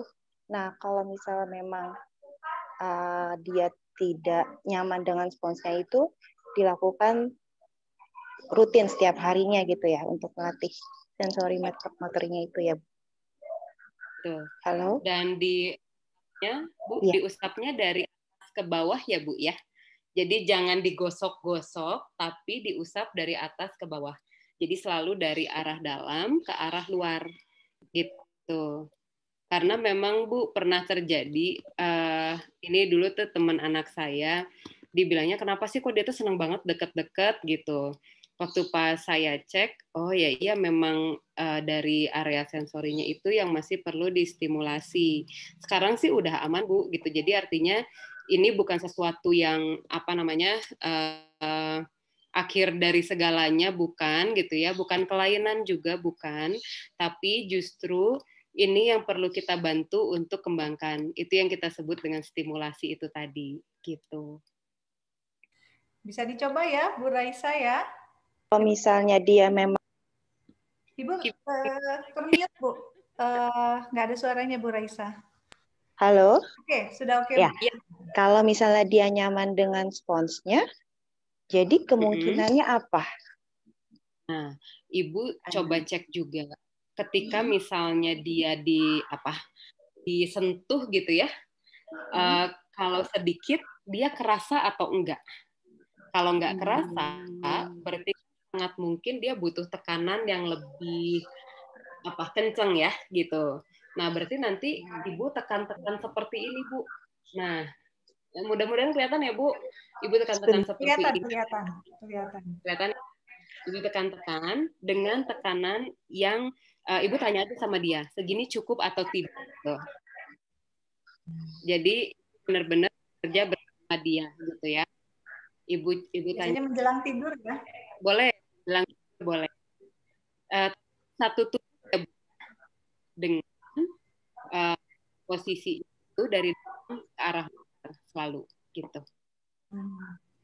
Terdengar jelas, Bu Raisa? Iya, terima kasih. Iya, putus-putus tadi suaranya. Oke. Sebentar. Saya ya, Bu. Ulang mungkin ya. yang terakhir, Mbak Prita, yang terakhir yang dia posisinya. Posisinya ya, jadi posisinya boleh sambil tengkurap gitu ya. Lalu ditekan-tekan seperti ini. Ibu bekerja bersama dia, jadi Ibu tanyakan segini cukup atau tidak gitu. Jadi tekanannya disesuaikan dengan tekanan yang buat itu nyaman gitu. Sama Ibu dari arah dalam ke arah luar. Kalau dari bahu arah jari, dari atas punggung berarti sampai ke area kaki. Jadi sama kayak tadi, jangan digini-gini tapi satu arah gitu. Ya, Bu ya. Oke, terima kasih. Ya, terima kasih banyak nih Mbak Prita. Kalau dari kolom chat nih sudah habis nih, bermanfaat sekali nih jawaban-jawaban dari Mbak Prita. Ibu, kalau masih ada saya buka satu pertanyaan lagi, mungkin jadi pertanyaan yang terakhir, silahkan. Kalau ada yang mau bertanya. Oke. Jadi ini Mbak Prita sebetulnya orang tua ini tadi ya ada 3 kunci ya. 1, kenali dulu gitu ya Mbak Prita ya. Yang kedua, pahami. Orang tua juga jangan gagap ilmu juga ya Mbak Prita ya. Jangan panik dulu, jangan suuzon, tadi kan istilahnya jangan suuzon dulu. Jadi ini saya sambil nunggu, kalau di kolom chat tidak ada pertanyaan lagi. Oke, kayaknya nih boleh aku kasih tips sedikit gitu ya. Boleh dong. Ya, boleh kita banget. Orang tua kan kadang-kadang juga kita susah ya menahan sih gitu. Nah, ketika pun kita sedang kesulitan menahan reaksi, sangat boleh untuk pergi dari hadapan kita, tapi sampaikan. Putus-putus. Sorry. Sudah? Ya, oke. Jadi contohnya gini, aku lagi capek, nanti kita ngobrol. Atau misalnya dia lagi bertanya, yang kita tuh benar-benar harus menjawab apa, sangat boleh kita untuk sampaikan, tunggu ya, aku nggak tahu jawabannya, tapi nanti kita sama-sama cari tahu gitu. Jadi artinya kita sebagai orang tua juga tidak perlu khawatir karena kita memang bukan dewa, kita bukan Tuhan. Sangat mungkin kita itu ada momen kita tidak tahu, ada momen kita itu sedang tidak sabar, ada juga momen kita sedang tidak dalam kapasitas untuk menjawab gitu ya. Ketika dalam keadaan seperti itu, sampaikan. Kan yang bikin jadi ganggu itu adalah ketika kita langsung pergi, tapi si anaknya tuh juga jadi bingung ya, kok emak gue tiba-tiba pergi gitu. Nah, kita sampaikan, nanti dulu ya, aku soalnya lagi nggak tahu gitu. Tapi kita sama-sama cari tahu, sama-sama browsing, oke, gitu. Itu nggak apa-apa. Karena pernah terjadi waktu itu sempat kita lagi bersama saya dan 2 anak saya.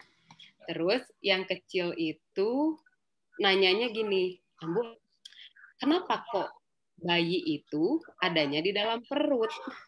Waktu itu saya lagi dalam kapasitas tidak bisa menjawab sebenarnya.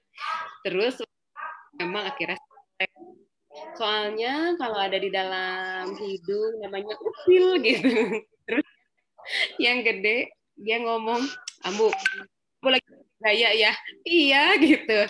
Tapi bener, Ambu masih belum tahu, tapi nanti kita cari tahu sama-sama ya gitu. Oh oke, Ambu gitu. Karena sudah ditutup dengan seperti itu.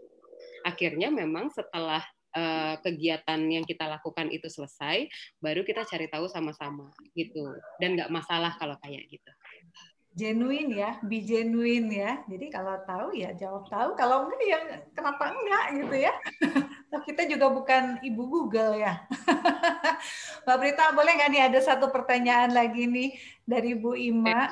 Boleh ya Mbak Prita ya. Anaknya laki-laki usia 8 tahun.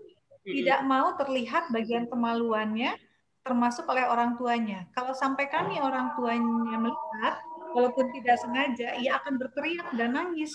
Waktu kecil dia pernah melihat infografik dan video edukasi untuk orang lain, tidak boleh menyentuh tubuhnya. Belum lama ini saya menemukan dia mencari-cari di YouTube tontonan dengan keywords PEP, dengan keyword tertentu gitu ya. Apa yang sebaiknya saya lakukan? Ini bagus nih. Sekalian dengan Bu Meisha tadi sedikit Mbak Prita katanya sentuhannya dilakukan berapa lama? Boleh Mbak Prita menjawab mana dulu nih? Jawab yang Bu Meisha dulu ya. Kurang lebih Bu gitu. Misalnya kita tanya Mbak Prita putus-putus, sorry. Biasanya sih kurang lebih 5 sampai 10 menit itu udah cukup gitu. Kecuali misalnya ibu lagi capek banget hanya 3 menit, nggak apa-apa bilang aja sekarang segini dulu ya gitu, nanti dilanjutkan gitu. Kalau untuk Mbak Prita, oke, agak putus-putus tadi. Oke, sekarang sudah? Nah, kalau mendekat kayaknya lebih clear. Oke. Ima, benar ini itu kita perlu untuk meluruskan kembali gitu ya, karena Berita suaranya hilang nih. Kayaknya karena ada azan dari mana ya? Oke, kita tunggu azan sebentar ya. Sudah mungkin ya? Oke, ya, okay. Sudah silahkan. Nah, jadi mungkin dia terlalu kan kalau anak kecil dikasih informasi itu dia akan punya frame yang paling luar gitu ya. Jadi kalau foto itu ya frame-nya gitu. Nah, dalemannya dia masih belum tahu, belum betul-betul menghayati mana yang boleh dan mana yang tidak boleh. Contohnya gini, kan kalau di TK sekarang itu diajarkan tuh ya Bu, good touch, bad touch gitu. Nah, waktu itu kebetulan waktu TKA anak saya diajarkan tuh tentang good touch dan bad touch. Terus pernah suatu saat gitu, terus anak saya itu mau buang air kecil atau buang air besar, terus masih saya waktu itu yang bantu bersihin. Terus dia tiba-tiba ngomong gini, ih, Ambu bad touch. Hah? Bad touch gimana maksudnya? Iya, kan Ambu pegang pantat aku. Ye, emang kenapa? Kamu diajarinnya gimana? Iya, jadi yang disebut bad touch itu kalau yang dipegang bagian A, B, C, D gitu ya.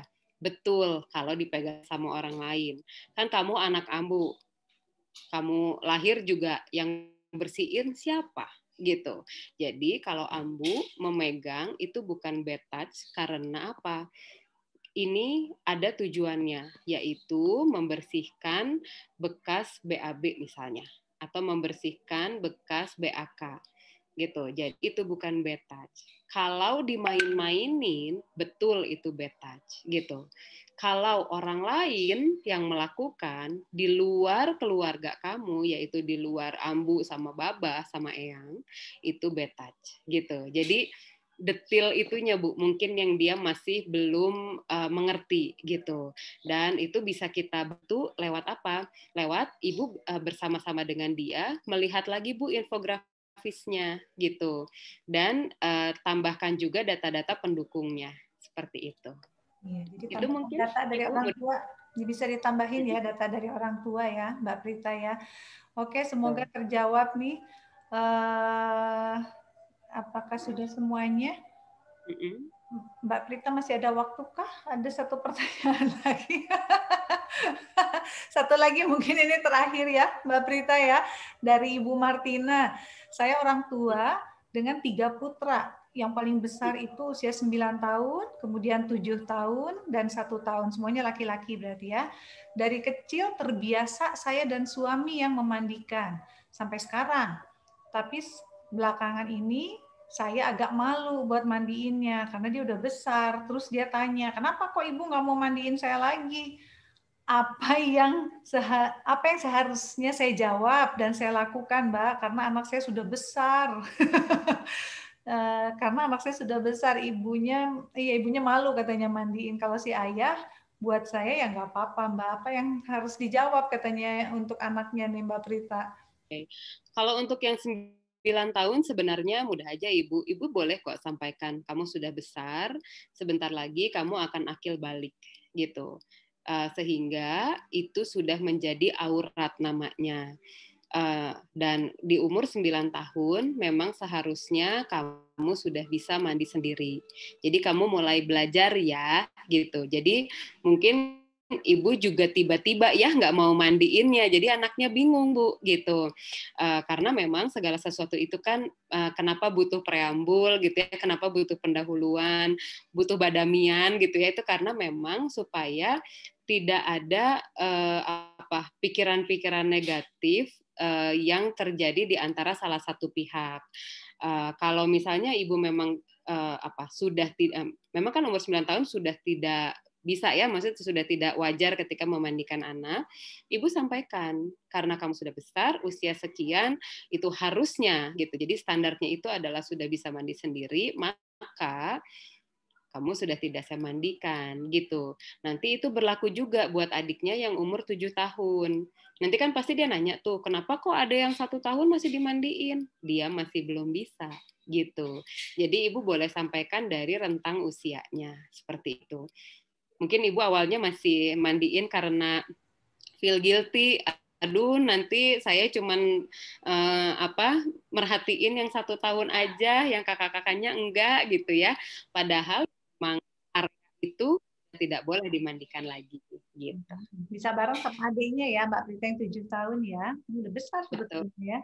Oke, ya. Baik. Terima kasih banyak Mbak Prita. Ini di kolom chat sudah bersih, terjawab semua oleh Mbak Prita. Mudah-mudahan semua jawaban dan informasi yang diberikan oleh Mbak Prita hari ini bermanfaat untuk ayah bunda yang hadir di seminar atensi sekarang. Terima kasih banyak Mbak Prita, tapi sebelum saya close ini boleh ada sesi foto dulu sebentar ya Mbak Prita ya. Iya, Ibu Bapak boleh saya minta waktunya sebentar untuk buka video. Untuk kita sama-sama, saya mau sesi foto sebentar. Ya, saya kasih waktu untuk buka video, silahkan. Oke, sambil mendengarkan suara saya mungkin di sini, silahkan ayah bunda untuk follow Instagram di Atensi Anak Remaja, supaya nanti bisa update terus jadwal seminar dan tema seminarnya, karena seminar atensi ini rutin diadakan seminggu sekali. Jadi silahkan follow Instagram Atensi Anak Remaja. Atau kalau nggak ada Instagram, boleh kunjungi di website atensi.id. Ya, silahkan. Sudah terbuka semuanya sepertinya. Boleh bergaya, boleh terserah deh, bebas deh. Ya, siap? 1, 2, 1, 2, 3. Oke, satu lagi. Sebentar, halaman kedua. Siap lagi. Siap lagi, 1, 2, 3. Oke, ada 3 halaman, sebentar. Alhamdulillah hari ini pesertanya banyak sekali. Ya, halaman terakhir. Oh, sudah 2 halaman sepertinya. Oke, baik. Ya, baik. Saya ucapkan terima kasih banyak Mbak Prita sudah bersedia membagi ilmunya di seminar atensi hari ini. Semoga bermanfaat untuk semua peserta yang hadir. Saya juga mengucapkan terima kasih untuk ayah bunda yang sudah meluangkan waktu mau hadir di seminar atensi. Kami tunggu kehadirannya lagi untuk Ibu dan Bapak untuk hadir di seminar atensi berikutnya di minggu depan. Ya, wassalamualaikum warahmatullahi wabarakatuh. Terima kasih banyak. Selamat siang. Selamat siang. Makasih, Mbak. Terima kasih.